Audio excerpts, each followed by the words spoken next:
السلام عليكم ورحمة الله وبركاته. متابع قناة الشيف خالد. النهاردة جايبين طريقة عمل كنافة عاملة قشطوطة.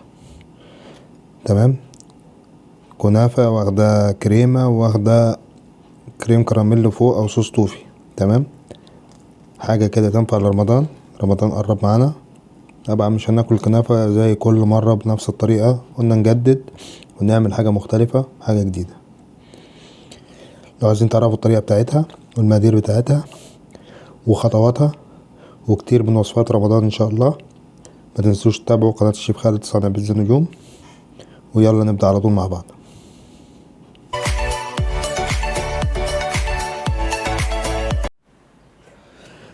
معانا هنا نص كيلو كنافة، هنقطعه مع بعض.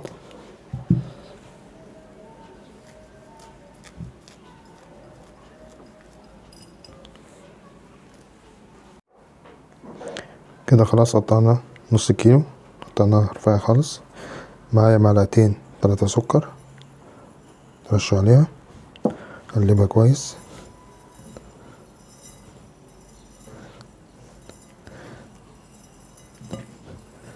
بعد ما اقلبها كويس كده، معايا نص كوباية سمن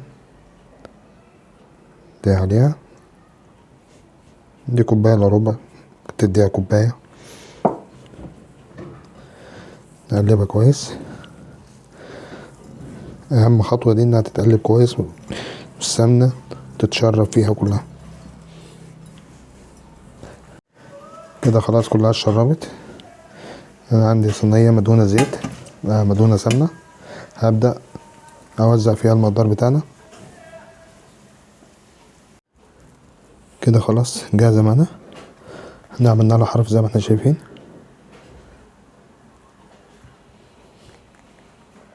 كده خلاص جاهزة تخش الفرن. خش على فرن سخن زي الكنافة العادية خالص. هنعمل الشربات بتاع الكنافة. طبعا شربات الكنافة بيبقى تقيل، هيبقى كوبايتين سكر. دي الكوباية التانية. بعد كده كوباية مية، يعني كوبايتين سكر عليهم كوباية مية. نسيبهم يغلوا على النار. أول ما السكر والمية يدوبوا مع بعض ويغلوا على النار، هنزل بعصير ليمونة، نص ليمونة. لو عندك ملح ليمون يبقى ربع معلقة، ونسيبها تغلي 3-4 دقايق على النار. كده الكنافة بتاعتنا طلعت من الفرن زي ما احنا شايفين. نحاول نطلعها من الصينية بتاعتها.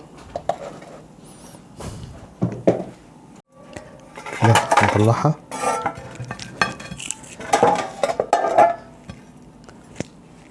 وهنبدأ نسقيها بالشربات. بسم الله.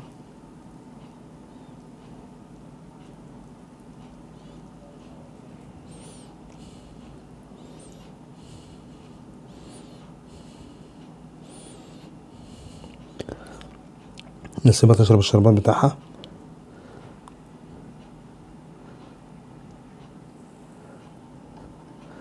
كده جاهزة، نسيبها ترتاح شوية. هنبدأ دلوقتي نعمل كراميل. معايا نص كوباية سكر، حط عليها ربع كوباية مية. هنعمل صوص الكراميل بتاع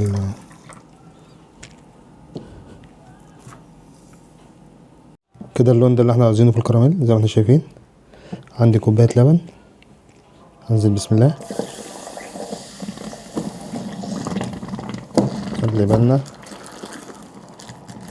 نطلع بيها على النار لحد ما تفك تاني. معايا ربع كوباية مية ومعايا معلقتين نشا، نضيفهم في الكوباية، نقلبهم. ده هيتحط على الكراميل.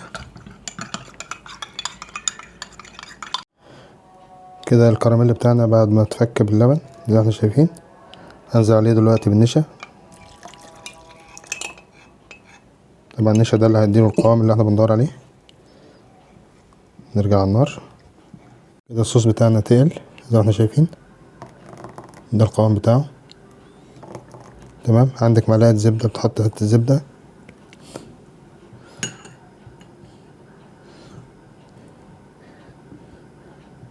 ندوب فيها.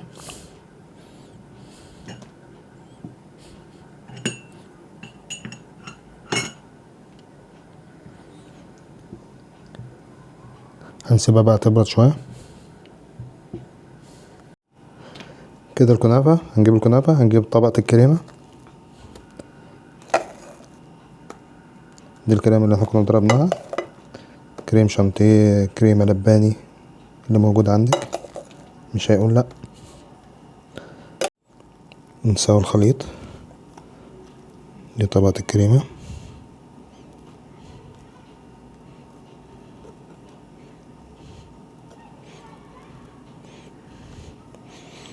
طبعا لو انتم ملاحظين انا مديش سكر للكريمة، هي فيها السكر بتاعها بس محبش ازوده، لان كده كده الكنافة واخدة شربات.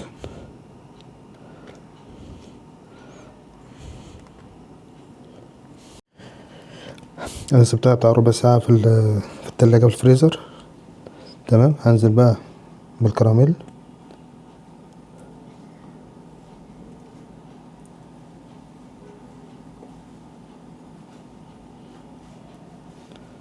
نغطيها.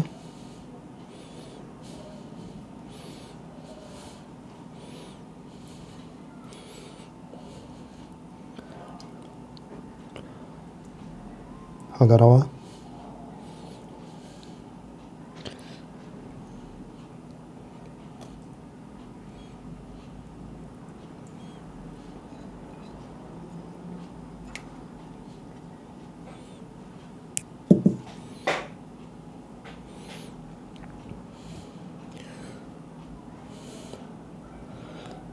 نزوقها. هجيب معايا شوية كريمة عاديين، ورقة عملتها زي قرطاس كده،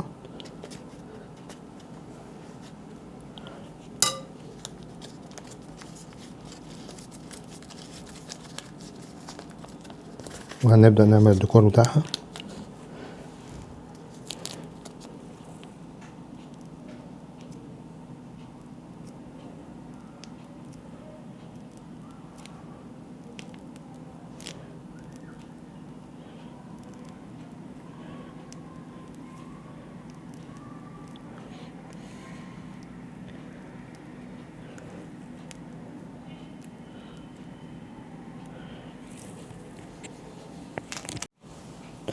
هنبدأ بواحدة خلة، نعمل كده.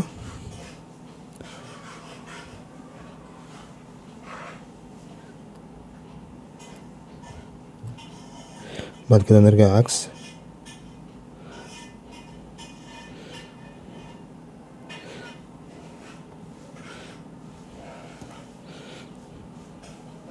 تمام. نرجع بقى ايه الاطراف بتاعتها.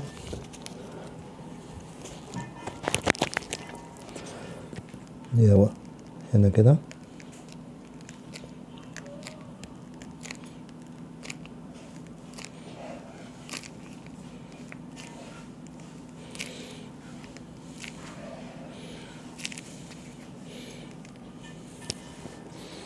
نعمل بقى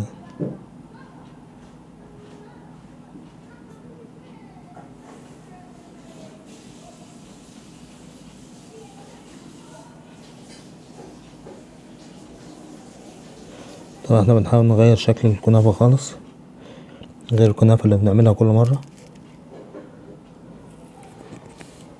الشكل ده. يا رب تكون عجبتكم.